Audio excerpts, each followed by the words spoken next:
Hey guys, welcome back to the channel. This is how to move Google Drive to external hard drive.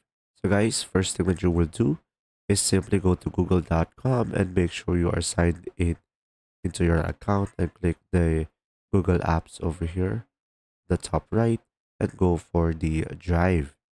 Now from here, you should be able to see all of your folders that you have. So in order for you to move it to your external hard drive, just simply right click on it and just simply download it. And now, once you have downloaded it will download as a zip file.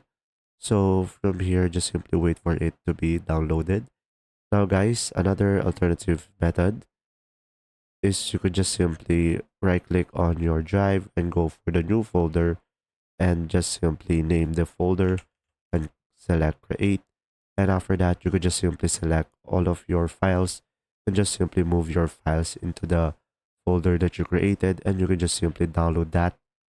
Now guys, once it is done downloaded, just simply click the download icon on the top right and go for the folder icon.